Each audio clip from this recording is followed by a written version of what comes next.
Okay, so we are on molecular motions. So we've kind of talked about this already, but this is showing kind of like the speed in meters per second with the increasing numbers. So like you can see that it's saying that the peak moves this way with the increasing temperatures, kind of like a wave. And it's showing that there's a distribution of molecular speeds at room temperature, and it kind of averages out based on whatever the average temperature is. But anyway, this is just showing you that with temperature, the molecules are showing a movement, okay? And so there's evidence that points towards that. So just remember, the more the movement is, the hotter it is. And then the slower the movement is, the colder the substance would be, okay? So kind of think about it like that. That's really all I want you to get so far on that. So we have some more terms. Temperature. This is a measure of the internal energy of an object. And you can obviously, during all of this pandemic and stuff, we've had to take our temperature a lot. If you go to the doctor or wherever, they scan you, and they have all different kinds of thermometers now. They have these cool ones that they just put on your, they don't even have to touch you. Push a button and it reads your temperature through infrared reading. I have one for my kids that I just like roll across their forehead, or I have one for the ear. When I was a kid, we had mercury thermometers. Those were always kind of fun because if they broke, then you could play with the mercury, but then that was bad because it was poisonous, so then they stopped doing that. Anyway, definitely a little bit different than it used to be, right? And this is just showing that whenever you heat something with metal, it can cause there to be an expansion rate, which is why they used to make those thermometers with mercury, because based on expansion and pressure and stuff, it could actually show what the temperature was. It was very precise, actually. And you never had to have batteries. That's always another downfall to our more modern thermometers. Temperature scales, you guys don't have to memorize these, but you do have to convert between. So we'll do an example here really soon. We'll finally have an example to do. So if I asked you what the freezing point of water was on the Fahrenheit scale, almost everyone could probably tell me 32 degrees. But who would have known that boiling was 212? Most people do not. And then for Celsius, it's like the easy one. So it's more of our metric, okay? Its freezing is just 0 and boiling is 100. So it's pretty easy in my opinion. And then you've got Kelvin, which you just add 273 to this number, and that's how you get Kelvin. So 273 is basically freezing, 373 is basically boiling, 0 Kelvin is called absolute 0.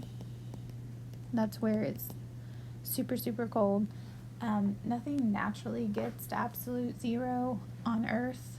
Of course, it can be done in the lab and stuff, but look how cold that is in Fahrenheit. We're kind of most familiar with Fahrenheit. It's negative 459 degrees. Like, so cold that even if you went out for a second or two, your body just couldn't handle it. So really, really cold. All right, I don't know why that's like that, but that's okay. We can go ahead and put the equations on here. So we've got I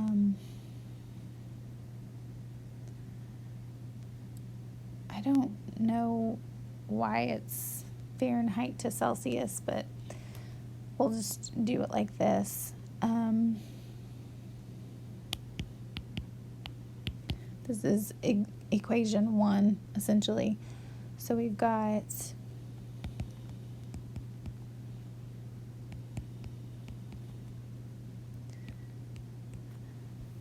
if you wanted to find Fahrenheit and you had Celsius, you could use this equation. So really, it might have been better to do it the opposite. It doesn't matter though. And then you've got where if you need to find Celsius, but that's in parentheses. So you got to remember our PEMDAS, because parentheses is first. So like with that one, you really need to do it first or mess up the entire thing. If you do 5/9 times the Fahrenheit minus 32, your whole answer will be wrong. So we'll do an example like that just to make sure that we're good. And then we've got Kelvin. You would just take whatever the Celsius was plus 273. And then it goes ahead and it gives us this equation for heat, which is on the next page. I'm just gonna wait on that, okay? Let's do an example so that we can make sure that we know how to do conversions between Fahrenheit, Celsius, and Kelvin. Now, throughout the past, all my students have generally liked these problems because they're pretty easy. So that's good, right? Okay. So we've got chapter 4 here, and I think I need to kind of go to a couple of sections before, oh gosh, seriously, it's gonna be all weird on me.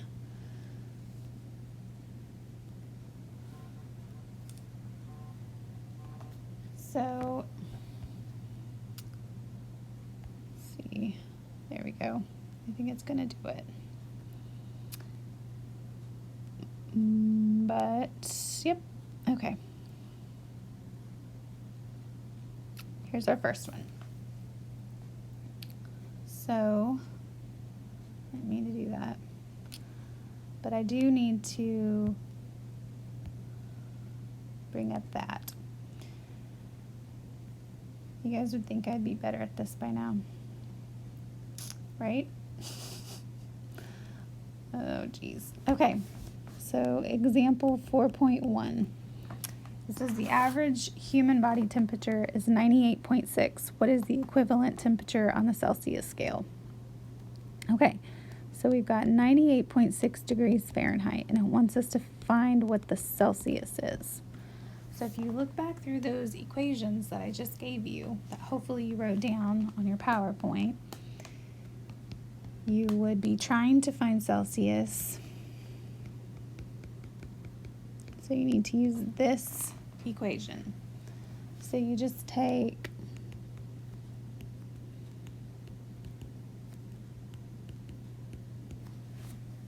your 98.6, and this is how you need to do the parentheses first. So you need to do 98.6 minus 32 times 5/9, which gives you 37 degrees. And you need to put the C specific, so it shows that you've got Celsius there. All right, so hopefully that makes sense. Let's do example 4.2 really quick. This says that a bank temperature display indicates 20 degrees Celsius. What's the equivalent temperature on the Fahrenheit scale? So sort of the opposite. So we got to use this equation now. And notice there aren't any parentheses on this one. So you just basically do your 20 degrees Celsius. And you still want to do your order of operations. And we don't have any parentheses. We don't have any exponents. Do we have multiplication? Yes. So you want to do 9/5 times 20, and then your addition comes after. So you end up with 68 degrees Fahrenheit. All right, hopefully you guys are getting that and not having any issues there. Now we've got example 4.3. This says that there's 300 Kelvin. What's the equivalent Celsius temperature? And then what is the Fahrenheit temperature? So some of the homework problems might give you this, and then it might not even say anything about Celsius. It might just say, what's the Fahrenheit? And if you look at your equations, there isn't one from Kelvin to Fahrenheit. But if you can go from Kelvin to Celsius, then you could take whatever you get for Celsius and go to Fahrenheit. So I'll show you what I mean.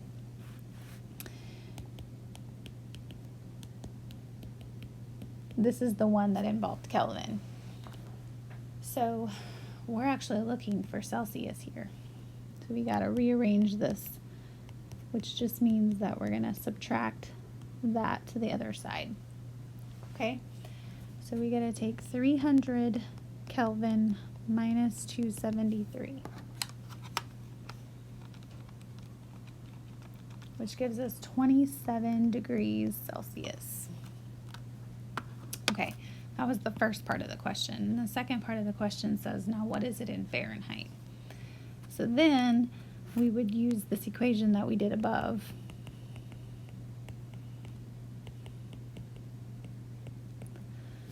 Okay, so we just take our 9/5 times that 27 degrees plus 32.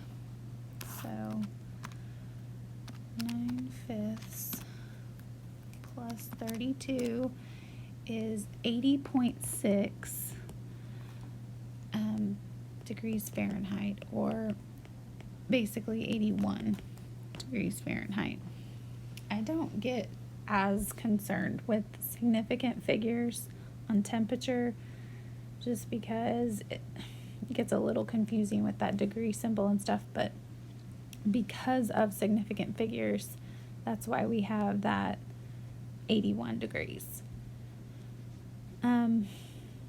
Okay, so if it would never have asked you this question to find Celsius, but it gave you 300 Kelvin and it wanted you to find Fahrenheit, you still would have had to have done this Celsius scale right here. Okay? All right, so those are our examples on temperature conversion. So I'm going to stop the video before I get into heat because that's a whole nother animal, and then